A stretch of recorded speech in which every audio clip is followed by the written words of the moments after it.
Hello friends, स्वागत है आप सभी का ओआर स्टडी पॉइंट में। इस वीडियो में हम डिस्कस करते हैं द हिंदू ट्यूटोरियल हिंदी में। उसके अलावा जो भी इंपॉर्टेंट करंट अफेयर आता है हमारे एग्जाम की दृष्टि से, आईएएस पीसीएस एग्जाम की दृष्टि से, उसके बारे में हम इसमें कवर करते हैं। ये वीडियो रोज सुबह 7 बजे तक अपलोड कर दी जाती है। अगर कोई एक्सट्रीम कंडीशन नहीं बनती है तो पीडीएफ के लिए आप टेलीग्राम से जुड़ सकते हैं। उसका नाम है ओआर स्टडी पॉइंट, उसकी लिंक भी आपको डिस्क्रिप्शन बॉक्स में मिल जाती है। आइए बिना किसी देरी के शुरू करते हैं आज का इंपॉर्टेंट डिस्कशन। हमारे प्रधानमंत्री नरेंद्र मोदी जी इंडोनेशिया गए हुए हैं। क्या करने? घूमने टहलने, वेकेशन मनाने? नहीं नहीं नहीं, ये सब करने नहीं गए हैं। आसियान इंडिया समिट हो रही है। कौन से नंबर की है ये? तो ये 20वें नंबर की है। इसी में पार्टिसिपेट करने के लिए गए हैं। तो एक ही जगह पे इंडोनेशिया के जकार्ता में आसियान इंडिया 20वें समिट रखी गई है। उसके अलावा ईस्ट एशिया समिट 18वें नंबर की, ये दोनों एक ही जगह रखी गई है इंडोनेशिया के जकार्ता में। तो इसको ध्यान में रखेंगे कि 18वीं ईस्ट एशिया समिट हो गई और 20वीं इंडिया आसियान समिट होगी। दोनों का आयोजन कहाँ पे किया जा रहा है? तो ये इंडोनेशिया में किया जा रहा है। और यहाँ पे कौन पार्टिसिपेट कर रहा है हमारी तरफ से? तो हमारे प्रधानमंत्री नरेंद्र मोदी जी पार्टिसिपेट कर रहे हैं। तो एक बार ये मीटिंग हो जाने दीजिए, फिर क्या परिणाम निकल के आते हैं, क्या रिजल्ट निकल के आते हैं, उन सब के साथ मिला करके आसियान संगठन के बारे में भी कवर कर लेंगे, पूरा अच्छे से डिटेल्स में कवर कर लेंगे। तो इसकी टेंशन आप नहीं लेंगे। और यहाँ पे प्रधानमंत्री जी ने ये कहा है कि जो आसियान है ये एक्ट ईस्ट पॉलिसी के तहत एक की पिलर है हमारे लिए। यानी कि आसियान एक बहुत ही महत्वपूर्ण स्तंभ है हमारे लिए, क्योंकि जो हमारी एक्ट ईस्ट पॉलिसी है, इसके बारे में बात की जा रही है। तो जब एक बार ये मीटिंग कंप्लीट हो जाएगी तो हम एक्ट ईस्ट पॉलिसी के बारे में भी देख लेंगे। उसके अलावा आसियान के बारे में भी जान लेंगे। उसके अलावा इस मीटिंग से क्या निकल के आया वो सारी चीज़ें हम जान लेंगे। यहाँ पर बात की जा रही है भारत ड्रोन शक्ति 2023 के बारे में। इसका आयोजन ड्रोन फेडरेशन ऑफ इंडिया तथा भारतीय वायुसेना दोनों मिलकर के कर रहे हैं। और इसका आयोजन 25 और 26 सितंबर को गाजियाबाद के हिंडन में होगा। और इस प्रदर्शन का लाइव प्रसारण कौन करेगा? तो भारतीय ड्रोन उद्योग करेगा। इसमें सर्वेक्षण ड्रोन, कृषि ड्रोन, आग दमन ड्रोन, सामरिक निगरानी drone, heavy lift logistic drone, उसके अलावा लोटरिंग मुनिशन सिस्टम का प्रदर्शन, ड्रोन समूह और काउंटर ड्रोन के साथ साथ 75 से अधिक ड्रोन स्टार्टअप और कारपोरेट्स की भागीदारी होगी। यहाँ पे बात की जा रही है कि नमामि गंगे ने मेरठ में सीवेज उपचार अवसंरचना के विकास के लिए समझौते पर हस्ताक्षर किए हैं। तो इस आर्टिकल में हम जानने वाले हैं नमामि गंगे मिशन के बारे में। उसके अलावा यहाँ पर हम जानने वाले हैं राष्ट्रीय स्वच्छ गंगा मिशन के बारे में भी। पहले जान लेते हैं जो मेरठ ने समझौता किया है उसके बारे में। बात की जा रही है मेरठ में सीवेज उपचार संयंत्र एसटीपी और अन्य अवसंरचना के विकास के लिए राष्ट्रीय स्वच्छ गंगा मिशन एनएमसीजी, उत्तर प्रदेश जल निगम और messrs Meerut STP private limited के बीच त्रिपक्षीय समझौते पर हस्ताक्षर किए गए हैं। इसकी कुल लागत लगभग 369.74 करोड़ रुपए है और इसे दिसंबर 2025 तक पूरा करने का लक्ष्य निर्धारित किया गया है। और इसको पीपीपी मोड, अब ये क्या होता है? पब्लिक प्राइवेट पार्टनरशिप, यानी जहाँ पे सरकार और निजी प्राइवेट दोनों मिलकर के काम करते हैं, उसको कहा जाता है पीपीपी मोड। इसके तहत 220 मिलियन लीटर पर डे, यानी कि MLD 220 million litre per day की कुल क्षमता वाले सीवेज उपचार संयंत्र एसटीपी का निर्माण करने के लिए परियोजना को मंजूरी दी गई है। इसके तहत क्या किया जाएगा? तो इंटरसेप्शन एंड डाइवर्जन, यानी कि आईएनडी संरचनाओं का विकास हो गया, आईएनडी नेटवर्क बिछाना हो गया। 15 वर्षों के लिए परिचालन एवं रखरखाव सहित सीवेज पंपिंग स्टेशन आदि जैसे अन्य कार्य भी शामिल हैं। इस परियोजना का उद्देश्य क्या है? तो मेरठ शहर में मौजूदा सीवेज समस्याओं और इसके कारण काली नदी, कौन सी? तो काली नदी में सीवेज प्रदूषण की समस्या का समाधान करना भी है। उसके अलावा यहाँ पे बात की जा रही है कि इस परियोजना के पूरा होने के बाद मेरठ शहर से काली नदी पूर्व में अनुपचारित सीवेज का निर्वहन नहीं होगा, जिससे प्रदूषण में कमी आएगी। और ये जो काली नदी है ना, ये कन्नौज के पास गंगा से मिल जाती है। यानी एक तरीके से देखिए तो गंगा को स्वच्छ करने की बात की जा रही है, क्योंकि जब काली नदी अपने साथ प्रदूषण लाएगी और गंगा में मिलेगी तो उसको भी प्रदूषित करेगी। तो जब काली नदी में ही प्रदूषण नहीं रहेगा तो जाहिर सी बात है कि गंगा में जब ये मिलेगी भी तो भी कोई प्रदूषण नहीं फैलाएगी। अब हम जानते हैं राष्ट्रीय स्वच्छ गंगा मिशन के बारे में। तो राष्ट्रीय स्वच्छ गंगा मिशन गंगा नदी के कायाकल्प, संरक्षण और प्रबंधन के लिए राष्ट्रीय परिषद द्वारा कार्यान्वित किया जाता है, जिसे राष्ट्रीय गंगा परिषद कहा जाता है। उसके अलावा बात करें कि जो राष्ट्रीय स्वच्छ गंगा मिशन है, यानी कि एनएमसीजी है, ये इस राष्ट्रीय गंगा परिषद के कार्यान्वयन शाखा के रूप में काम करता है। यानी इसकी जो कार्यात्मक शाखा वो कौन है? तो ये है एनएमसीजी। इसको अगस्त 2011 को सोसाइटी पंजीकरण अधिनियम 1860 के तहत एक सोसाइटी के रूप में पंजीकृत भी किया गया है। इसका उद्देश्य क्या है? तो मिशन में मौजूदा सीवेज ट्रीटमेंट प्लांट, यानी कि एसटीपी सीवेज ट्रीटमेंट प्लांट को पूर्व अवस्था में लाना और बढ़ावा देना तथा सीवेज की प्रवाह की जांच के लिए रिवर फ्रंट के निकास बिंदुओं पर प्रदूषण को रोकने हेतु तत्काल अल्पकालिक कदम उठाना शामिल है। उसके अलावा प्राकृतिक मौसम परिवर्तन में बदलाव के बिना जल प्रवाह की निरंतरता बनाए रखना इसका उद्देश्य है। उसके अलावा सतही प्रवाह हो गया और भूजल हो गया, इसको बढ़ाना तथा उसे बनाए रखना। उसके अलावा प्राकृतिक वनस्पतियों के पुनर्जीवन और उनका रखरखाव करना। उसके अलावा गंगा नदी बेसिन की जलीय जैव विविधता को संरक्षित करना है, तटीय जैव विविधता को संरक्षित और सुरक्षित करना है, उनको पुनर्जीवित करना है। उसके अलावा जो नदी है, कौन-सी नदी? तो गंगा नदी। इसका संरक्षण हो गया, कायाकल्प और उसके प्रबंधन की प्रक्रिया में जनता की भी भागीदारी होनी चाहिए। सिर्फ सरकार अकेले काम नहीं कर सकती, इसमें हम सबको भी पार्टिसिपेट करना होगा। जो लोग आस-पास रहते हैं गंगा के, जिनका घर उस नदी के आस-पास पड़ता है, उनको भी यहाँ पे पार्टिसिपेट करना पड़ेगा। क्योंकि देखिए सरकार क्या करे, सरकार तो योजनाएँ ला ही रही है, पैसा तो दे ही रही है, लेकिन मान लीजिए अब यहाँ पे गंगा नदी बह रही है, यहाँ पे हमारा घर है और यहाँ पे केंद्र सरकार दिल्ली से ये देखने नहीं आएगी ना कि यार किसका घर है और ये लोग कौन-सा कचरा फेंक रहे हैं, ये तो हमारी ज़िम्मेदारी बनती है। ये तो हमें देखना पड़ेगा कि कचरा ना फेंके गंगा नदी में, उसमें प्रदूषण ना फैलाएँ और कोई भी इस तरीके से ख़ास करके प्लास्टिक तो बिल्कुल ना फेंके क्योंकि वो यार जलीय जैव विविधता उससे बहुत नकारात्मक प्रभाव डालती है। तो यही बात यहाँ पे की जा रही है कि जनता की भी भागीदारी होनी चाहिए, अकेले सरकार कुछ नहीं कर सकती है, हम सबको भी इसका साथ देना चाहिए। अब जानते हैं नमामि गंगे कार्यक्रम के बारे में, तो ये एक प्रकार का एकीकृत संरक्षण मिशन है। इसको जून 2014 में केंद्र सरकार द्वारा एक फ्लैगशिप कार्यक्रम के रूप में अनुमोदित किया गया था, ताकि प्रदूषण के प्रभावी उन्मूलन और राष्ट्रीय नदी गंगा के संरक्षण एवं कायाकल्प के दोहरे उद्देश्यों को पूरा किया जा सके। यह जल संसाधन मंत्रालय, नदी विकास और गंगा संरक्षण विभाग तथा जल शक्ति मंत्रालय के तहत संचालित किया जा रहा है। यह कार्यक्रम राष्ट्रीय स्वच्छ गंगा मिशन को और इसके राज्य समकक्ष संगठनों यानी राज्य कार्यक्रम प्रबंधन समूह द्वारा कार्यान्वित किया जा रहा है। यहाँ पे बात की जा रही है कि इस मिशन का दूसरा चरण 2021 से लेकर के 2026 तक के लिए चलाया जा रहा है और वर्तमान समय में इसका दूसरा चरण चल रहा है। उसके अलावा इस कार्यक्रम के तहत छोटी नदियों और आर्द्र भूमि के पुनरुद्धार पर भी ध्यान केंद्रित करना, उसके अलावा प्रत्येक प्रस्तावित गंगा जिले में कम से कम 10 आर्द्र भूमि हेतु वैज्ञानिक योजना और स्वास्थ्य कार्ड विकसित करना, उसके अलावा उपचारित जल एवं अन्य उत्पादों को पुनः उपयोग के लिए नीतियों को अपनाना। नमामि गंगे कार्यक्रम के मुख्य स्तंभ क्या है? तो बात की जा रही है सीवेज ट्रीटमेंट अवसंरचना, रिवर फ्रंट डेवलपमेंट, नदी सतह की सफाई, जैव विविधता, वनीकरण, जन जागरण, औद्योगिक प्रवाह निगरानी, उसके अलावा गंगा ग्राम। तो ये इसके मुख्य स्तंभ है। अब देखते हैं गंगा नदी को साफ करने के लिए और कौन-कौन सी पहल चलाई जा रही है। तो यहाँ पे बात की जा रही है गंगा एक्शन प्लान के बारे में। ये पहली नदी कार्य योजना थी जिसको 1985 में पर्यावरण, वन और जलवायु परिवर्तन मंत्रालय द्वारा लाया गया था। इसका उद्देश्य क्या था? तो जल अवरोधन, डायवर्जन और घरेलू सीवेज के उपचार द्वारा पानी की गुणवत्ता में सुधार करना तथा विषाक्त एवं औद्योगिक रासायनिक कचरे, पहचानी गई प्रदूषणकारी इकाइयों से इसको नदी में प्रवेश करने से रोकना इसका उद्देश्य था। उसके अलावा बात करें राष्ट्रीय नदी संरक्षण योजना, गंगा एक्शन प्लान का ही विस्तार है। इसका उद्देश्य गंगा एक्शन प्लान के फेज़ 2 के तहत गंगा नदी की सफाई करना है। उसके अलावा बात करें राष्ट्रीय नदी गंगा बेसिन प्राधिकरण, इसका गठन कब किया गया था? तो 2009 में पर्यावरण संरक्षण अधिनियम 1986 की धारा 3 के तहत किया गया था। इसने गंगा नदी को भारत की राष्ट्रीय नदी भी घोषित किया। अगला है स्वच्छ गंगा कोष, तो इसको 2014 में बनाया गया था। किसके लिए बनाया गया था? तो जो गंगा नदी है उसकी सफाई के लिए, उसके अलावा जो सीवेज ट्रीटमेंट प्लांट है इसकी अवसंरचना को विकसित करने के लिए, उसके अलावा जो नदी की जैव विविधता है उसको संरक्षित करने के लिए इसकी स्थापना की गई थी। उसके अलावा बात करें भुवन गंगा वेब ऐप के बारे में, तो यह गंगा नदी में होने वाले प्रदूषण की निगरानी में जनता की भागीदारी सुनिश्चित करता है। गंगा नदी में जो भी प्रदूषण हो रहा है इसकी निगरानी करने के लिए अगर जनता आगे आए, जनता खुद से आगे आए और यहाँ पे निगरानी करे कि कोई भी प्रदूषण कर रहा है तो उसको रोके, उसको समझाए। ये इसलिए बनाया गया कि भुवन गंगा ऐप ये बता सके। उसके अलावा बात करिए अपशिष्ट निपटान पर प्रतिबंध, तो वर्ष 2017 में एनजीटी नेशनल ग्रीन ट्रिब्यूनल राष्ट्रीय हरित न्यायाधिकरण द्वारा गंगा नदी में किसी भी प्रकार के कचरे के निपटान पर प्रतिबंध लगा दिया गया। दोस्तों आप सबने वो कहावत सुनी होगी ना कि जल ही जीवन है। ऐसा क्यों कहा जाता है? क्योंकि हमारी बॉडी का 60 से 70% भाग ऐसा है जो जल से बना हुआ है। इस आर्टिकल में हम बात करने वाले हैं जल जीवन मिशन के बारे में, इसलिए मैंने ये कहा था कि जल ही जीवन है। देखिए, जो जल जीवन मिशन है, इसको किस लिए लॉन्च किया गया था? तो इसको इसलिए लाया गया था कि जो ग्रामीण घर हैं, ग्रामीण क्षेत्र हैं, यहाँ पे क्या करना है? तो टैप वाटर पहुँचाना है, यानी टोटी का पानी पहुँचाना है। कब तक टारगेट रखा गया था? तो 2024 तक का टारगेट रखा गया था। इसको शुरू कब किया गया था? तो इसको 2019 में शुरू किया गया था और 2019 से लेकर के 2023 तक यानी टोटल 4 साल में लगभग 13 करोड़ घरों में टैप वाटर पहुँचाया जा चुका है।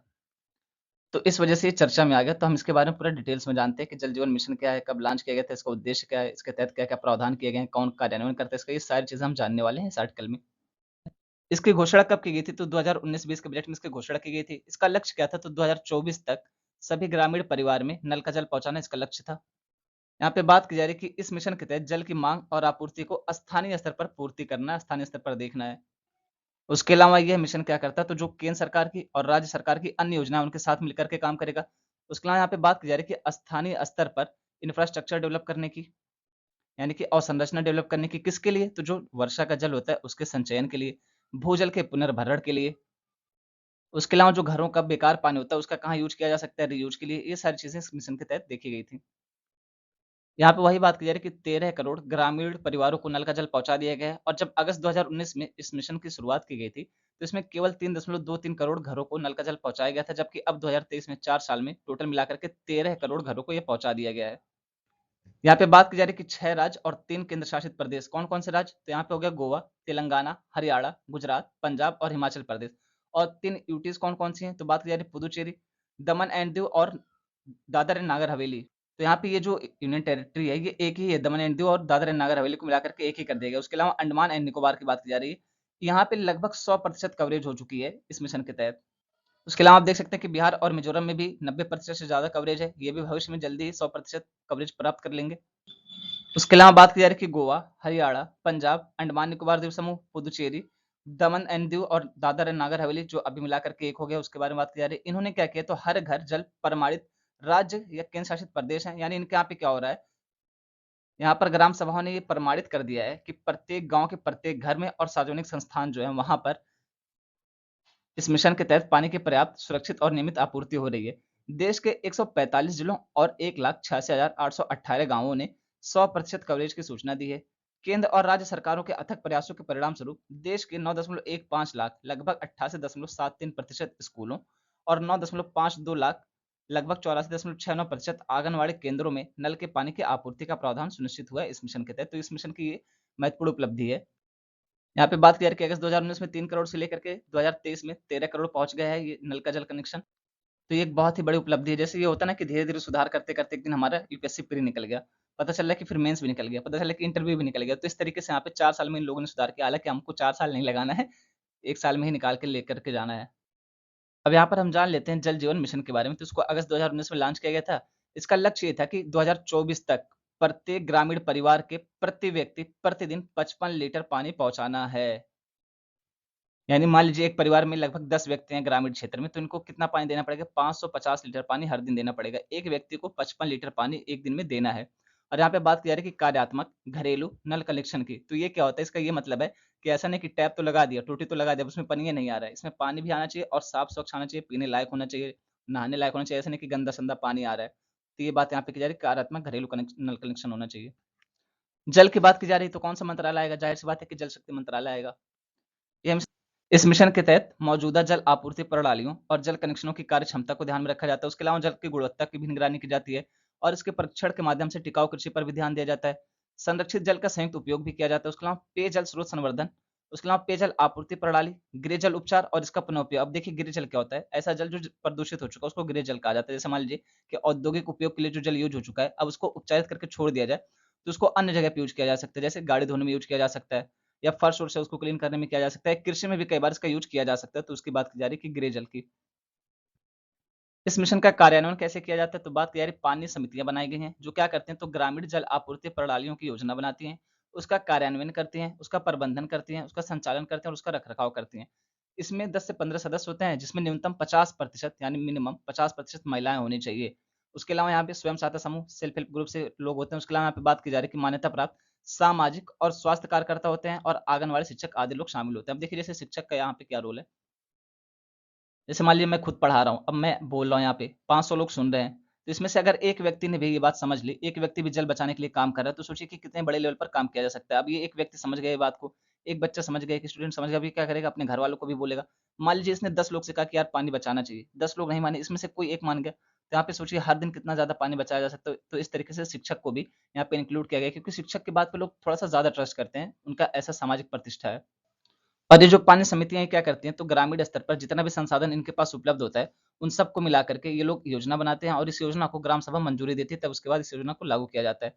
अगर फंडिंग पैटर्न देखेंगे कि पैसा कहाँ से आता है, तो जो नॉर्मल राज्य है जैसे उत्तर प्रदेश, बिहार ये हो गया, तो यहाँ पे 50-50%, 50-50 का क्या मतलब, यहाँ पे केंद्र सरकार 50% देगी और यहाँ पे राज्य सरकार 50% देगी, ठीक है? और अगर नॉर्थ ईस्टर्न यानी कि उत्तर पूर्वी राज्य या हिमालयी राज्य देखेंगे, जैसे हिमालयी राज्य क्या है, जम्मू कश्मीर, अभी तो इस समय यूटी है, लेकिन जम्मू कश्मीर हो गया। उसके अलावा जैसे देखेंगे हिमाचल प्रदेश हो गया, उत्तराखंड हो गया, यहाँ पे। उसके अलावा बात की जा रही है, यहाँ पे कितना रहेगा तो 90 और 10 का रेशियो रहेगा। 90% कौन देगा? तो ये केंद्र सरकार देगी और 10% हिमालयी राज्य या उत्तर पूर्वी राज्य जैसे मणिपुर हो गया, असम हो गया, ये सारे लोग, ये लोग 10% देंगे। उसके अलावा बात की जा रही है कि जो यूटीज़ होती हैं, अब यूटीज़ इसका मतलब होता है केंद्र शासित प्रदेश, केंद्र के द्वारा शासित किया जा रहा है, तो 100% पैसा कौन देगा? केंद्र सरकार ही देगी।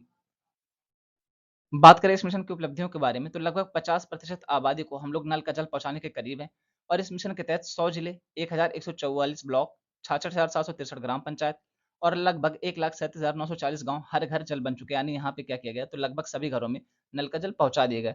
100% कवरेज वाले राज्य या यूटीज कौन कौन से हैं तो बात की जा रही है कि गोवा, तेलंगाना और हरियाणा। यहाँ पर 100% कवरेज है। उसके अलावा 3 केंद्र शासित प्रदेश जैसे अंडमान निकोबार द्वीप समूह हो गया, दमन दीव एंड दादर एंड नागर हवेली हो गया और पुडुचेरी की बात की जाए यहाँ पर भी 100% नल का जल पहुंचा दिया गया है। अन्य प्रमुख राज्य कौन कौन से हैं तो अन्य राज्य तेजी से आगे बढ़ रहे हैं और शीघ्र ही 100% कवरेज प्राप्त करने के करीब है। जैसे पंजाब में 99% हो गया है, हिमाचल प्रदेश में 93%, गुजरात 92% और बिहार 90% पर है। इस आर्टिकल में हम बात करने वाले हैं पीएमआई के बारे में। पीएमआई क्या है? Prime minister of India? नहीं, प्राइम मिनिस्टर ऑफ इंडिया नहीं, इसका मतलब है परचेजिंग मैनेजर इंडेक्स। इसको हिंदी में कहते हैं क्रय प्रबंधकों का सूचकांक।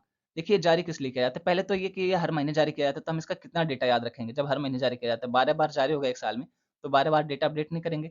बस इतना ध्यान रखेंगे पिछले महीने की तुलना में क्या हो रहा है, मतलब अर्थव्यवस्था बढ़ रही है या अर्थव्यवस्था घट रही है, ये याद रखेंगे।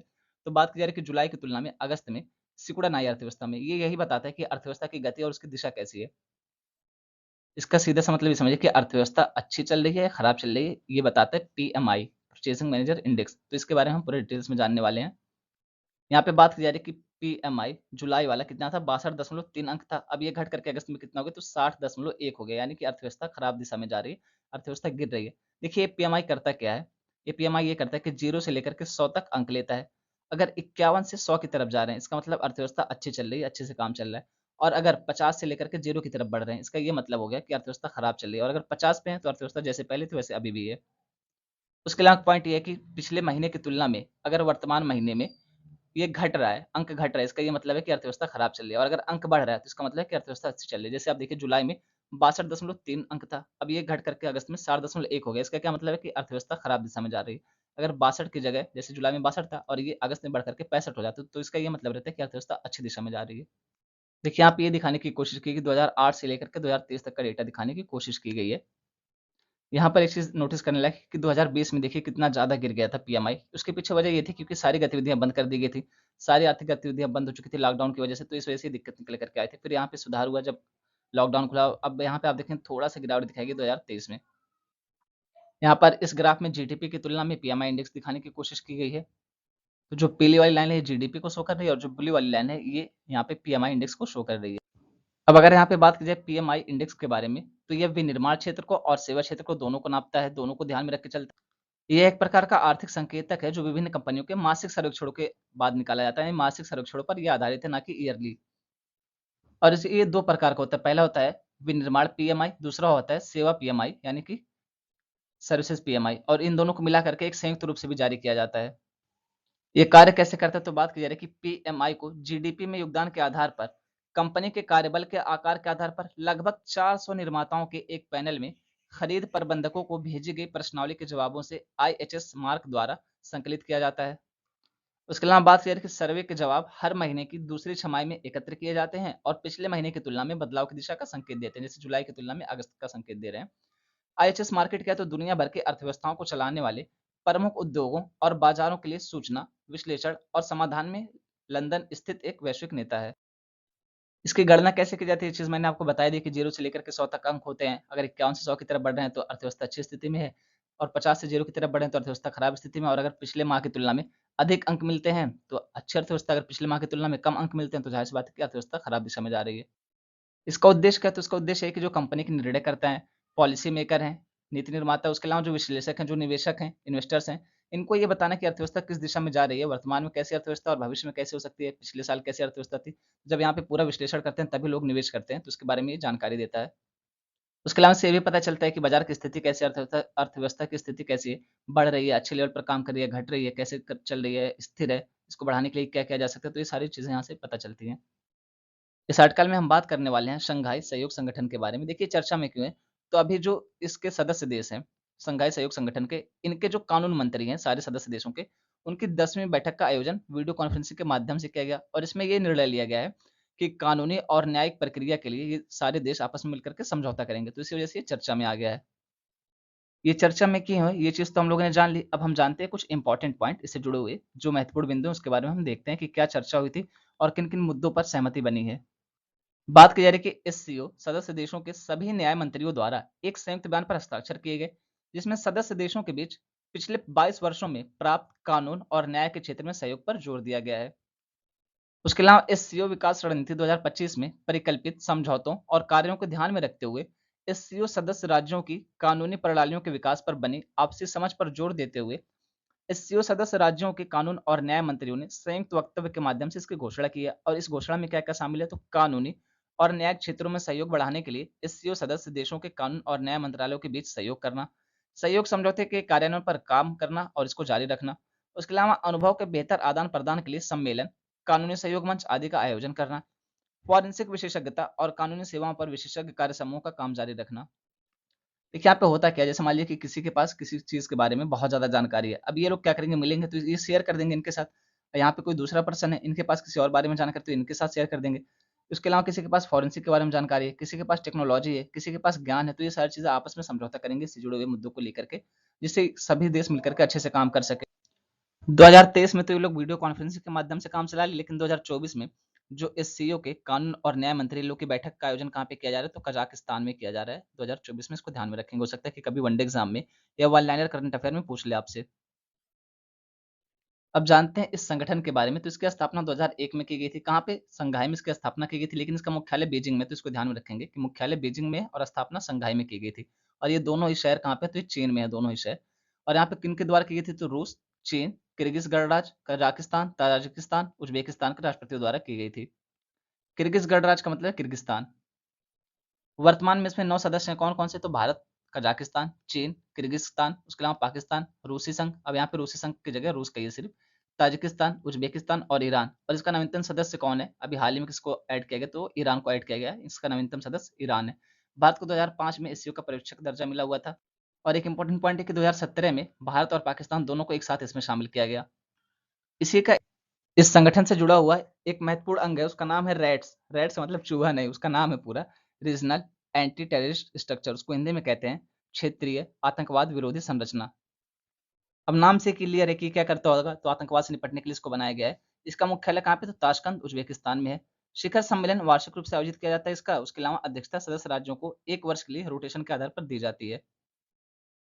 यहाँ पे सदस्य देशों को दिखाया गया, जैसे चाइना हो गया, ताजिकिस्तान हो गया, कजाकिस्तान हो गया, उज्बेकिस्तान, इंडिया, पाकिस्तान, किर्गिस्तान, रसिया, ईरान, ये सारे इसके सदस्य देश हैं। और ये सारे इसके पर्यवेक्षक देश हैं। अफगानिस्तान, बेलारूस, मंगोलिया, ये फ्यूचर में इसके सदस्य बन सकते हैं। उसके अलावा ये किसके साथ डायलॉग करता है, तो Armenia, Azerbaijan, Cambodia, Nepal, Sri Lanka, तुर्की, इजिप्ट, सऊदी अरेबिया, इन सब के साथ भी मिलकर के ये काम करता है, संवाद करता है। और यहाँ पे गेस्ट कंट्रीज कौन कौन सी है, तो आसियान हो गया, तुर्कमेनिस्तान हो गया, CIS हो गया और UN हो गया। CIS का मतलब है कॉमनवेल्थ ऑफ इंडिपेंडेंट स्टेट। अब जानते हैं इस संगठन की संरचना के बारे में। तो बात की जा रही है राज्य परिषद के प्रमुख। ये सर्वोच्च एससीओ निकाय है जो अपने आंतरिक कामकाज और अन्य राज्यों और अंतर्राष्ट्रीय संगठनों के साथ इसकी बातचीत का फैसला करता है। यह समकालीन अंतर्राष्ट्रीय मुद्दों पर भी विचार करता है। उसके अलावा आर्थिक संबंधों को देखने के लिए और बजट को मंजूरी देने के लिए शासन परिषद के प्रमुख है। उसके अलावा विदेश मामलों के मंत्रियों की परिषद, यह दिन प्रतिदिन की गतिविधियों से संबंधित मुद्दों पर विचार करता है। और यहाँ पे बात करें क्षेत्रीय आतंकवाद विरोधी संरचना या रैट्स के बारे में, तो इसकी स्थापना आतंकवाद, अलगाववाद और उग्रवाद का मुकाबला करने के लिए की गई थी। इसका सचिवालय कहाँ पे, तो बीजिंग में है। यह सूचनात्मक, विश्लेषणात्मक और संगठनात्मक सहायता प्रदान करता है। कौन, तो एससीओ की बात की जा रही है। यहाँ पे स्ट्रक्चर वही दिया गया है जो सारी चीज़ें अभी जस्ट हमने पढ़ी हैं, तो उसका स्ट्रक्चर इमेज के थ्रू समझाने की कोशिश की गई है। इसकी सर्वोच्च निकाय कौन सी है, तो ये council of heads of state. यहाँ पर हम बात करने वाले हैं प्रेगनेंसी से जुड़ी एक प्रॉब्लम के बारे में। उसको इंग्लिश में कहते हैं प्रीक्लैम्सिया। और भैया हिंदी शब्द जानोगे तो वो और भी टफ है, बल्कि प्रीक्लैम्सिया ज़्यादा आसान है, थोड़ा समझ में भी आ रहा है। लेकिन जब हिंदी शब्द देखोगे तो लगेगा यार ये क्या है, निकल ही नहीं रहा है। ये एक प्रॉब्लम है जो सामान्यतः प्रेगनेंसी से जुड़ी हुई है, तो इसके बारे में हम देखते हैं। देखिए इसको हिंदी में क्या कहते हैं, प्राक गर्भाक्षेपक। यह आमतौर पर गर्भावस्था के 20वें सप्ताह के बाद विकसित होती है। और ये क्या है, तो गंभीर रक्तचाप की स्थिति, यानी किससे जुड़ा हुआ है, तो ब्लड प्रेशर से जुड़ा हुआ है, बीपी से जुड़ा हुआ है। उसके अलावा ये शरीर के अन्य अंगों को भी प्रभावित कर सकता है। माँ और उसके विकासशील भ्रूण यौन दोनों के लिए खतरनाक हो सकता है। इसके लक्षण क्या हैं, तो प्रीक्लैम्सिया वाले लोगों में अक्सर उच्च रक्तचाप यानी कि हाई ब्लड प्रेशर, उसके अलावा उनके मूत्र में प्रोटीन का उच्च स्तर, यानी यूरिन में प्रोटीन ज़्यादा आएगी, उसको क्या कहते हैं, तो प्रोटीनूरिया कहा जाता है इस कंडीशन को, जब यूरिन में प्रोटीन ज़्यादा आती है। उसके अलावा जो दृष्टि होती है उसमें भी परिवर्तन हो सकता है, जैसे देखने में प्रॉब्लम आ सकती है, अस्थायी रूप से दृष्टि जा सकती है कि हमको अस्थायी रूप से दिख ही नहीं रहा है। मान लीजिए 1 घंटे के लिए, 10 मिनट के लिए, ऐसे ही किसी कंडीशन के लिए कि दिखाई देना बंद हो जाएगा, फिर धुंधला-धुंधला दिखेगा। ये सारी चीजें प्रॉब्लम हो सकती हैं इस बीमारी के तहत, इस प्रॉब्लम के तहत। इसकी रोकथाम और नियंत्रण कैसे किया जा सकता है, तो बात की जा रही है कि इसके लिए सबसे बेहतरीन दवा है कम खुराक वाली एस्पिरिन, इसका उपयोग करना। लेकिन उससे भी बेहतरीन दवा क्या है, तो उससे भी बेहतरीन दवा है कि हम अपने स्वास्थ्य का अच्छे से ध्यान रखें, अच्छे से लेकर के चलें। वही बात यहाँ पे की जा रही है कि जीवन शैली और स्वस्थ विकल्प को अपनाना ही इसका सबसे बेहतरीन उपाय है। देखिए, बायोप्सी की जांच किस लिए कराई जाती है, तो ट्यूमर या कैंसर का पता लगाने के लिए बायोप्सी की जांच कराई जाती है। तो इसके तहत क्या किया जाता है, तरल बायोप्सी के तहत इसमें से जो लिक्विड होता है हमारे शरीर में, जो फैल सकता है, जो बीमारी फैला सकता है, उसको निकाल लिया जाता है इंजेक्शन के थ्रू या किसी ऐसी तकनीक के थ्रू। तो वही चीज़ यहाँ पे बताई जा रही है। उसके अलावा यही सारी चीज़ें यहाँ पे बताई गई हैं कि किस-किस चीज़ को इफ़ेक्ट कर सकता है, जैसे लिवर हो गया, किडनीज़ हो गई। इसके लक्षणों में जैसे सर दर्द हो गया, उसके अलावा देखने में प्रॉब्लम हो सकती है। उसके अलावा पेट के ऊपरी हिस्से में दर्द हो सकता है या उल्टी हो सकती है। इस तरीके के बहुत सारे जो लक्षण हैं वो दिखाए गए हैं। तो अगर कभी स्टेटमेंट देख के ये पूछ ले कि प्रीक्लैम्प्सिया क्या है, और फिर यहाँ पे 4 ऑप्शन दे दे कि एक प्रकार का बैक्टीरिया है, एक प्रकार का जीवाणु है, या फिर ये पूछ ले कि यहाँ पे कोई वायरस है, या ये पूछ ले कि कोई मालवेयर है, या ये पूछ ले कि कोई बीमारी है, तो यहाँ पे इसको याद रखना है कि गर्भावस्था से संबंधित एक बीमारी है, और ये किससे संबंधित है, तो ब्लड प्रेशर से संबंधित है। और इसके बारे में जागरूकता फैलाने के लिए 22 मई को वर्ल्ड प्रीक्लैम्प्सिया डे भी मनाया जाता है। तो इसको ध्यान में रखेंगे कि 22 मई को क्या मनाया जाता है, तो 2 चीज़ें मनाई जाती हैं। 22 मई को पहले तो मनाया जाता है विश्व जैव विविधता दिवस, इसी दिन हमारा चैनल शुरू हुआ था। और दूसरा मनाया जाता है वर्ल्ड प्रीक्लैम्प्सिया डे, तो इसको ध्यान में रखेंगे। यहाँ पर बात की जा रही है ग्लोबल फिनटेक फेस्ट की, तो ये 2023 में मुंबई में आयोजित किया गया है, और इसमें UIDAI, ये क्या है, unique identification authority of India, जो आधार कार्ड जारी करता है, ये अथॉरिटी वही है। तो ये भी इसमें भाग ले रहा है, और इसने अपनी थीम क्या रखी है, तो री इमेजिन आधार। और UIDAI ने ये कहा है कि हम लोग काम कर रहे हैं, एआई का प्रयोग करना है, लेकिन ऐसा एआई जो पूरे तरीके से अपने देश में विकसित हो, यानी कि स्वदेशी एआई का प्रयोग करके हम लोग इसको और अच्छे लेवल पर लेके चलेंगे आधार को। और चेहरा प्रमाणीकरण जो होता है, बायोमेट्रिक जो प्रमाणीकरण होता है, उसको और अच्छे से ध्यान में रख के चलेंगे, ताकि और अच्छे से इस पे काम किया जा सके। जैसे आप देखेंगे मनरेगा के तहत सैलरी देने के लिए आधार कार्ड का प्रयोग किया जा रहा है, यानी आधार बेस्ड पेमेंट सिस्टम कहते हैं उसको। और आज के समय में आप देखिए, शायद ही कोई ऐसा फ़ील्ड होगा, कोई ऐसा क्षेत्र होगा जहाँ पे आधार नहीं माँगते होंगे। मतलब कुछ भी हो, आधार कार्ड तो होना ही चाहिए। बैंक में जाएँगे तब भी आधार कार्ड, ड्राइविंग लाइसेंस बनवाना है तब भी आधार कार्ड, वोटर आईडी बनवाना है तब भी आधार कार्ड, ट्रेन में सफ़र कर रहे हैं अगर ऑनलाइन टिकट बुक किया है तब भी आधार कार्ड साथ में रखना कंपल्सरी है। क्या पता टीटी कब माँग ले पहचान के लिए। तो इस तरीके से लगभग-लगभग सारे क्षेत्रों में आधार कार्ड माँग ही सकते हैं। यहाँ पे बात की जा रही है कि आरईसी ने एक्सिम बैंक के साथ 100 मिलियन अमेरिकी डॉलर के विदेशी मुद्रा सावधि ऋण समझौते पर हस्ताक्षर किए। आरईसी क्या है, तो इसका पूरा नाम है रूरल इलेक्ट्रिफिकेशन कॉर्पोरेशन लिमिटेड। इसको हिंदी में कहते हैं ग्रामीण विद्युतीकरण निगम लिमिटेड। इसने किसके साथ, तो एक्सिम, देखिए एक्सिम ऐसे लिखा जाता है EXIM। तो इससे समझिए, इसका होगा मतलब EX का एक्सपोर्ट और IM का मतलब हो गया इम्पोर्ट, यानी आयात निर्यात बैंक।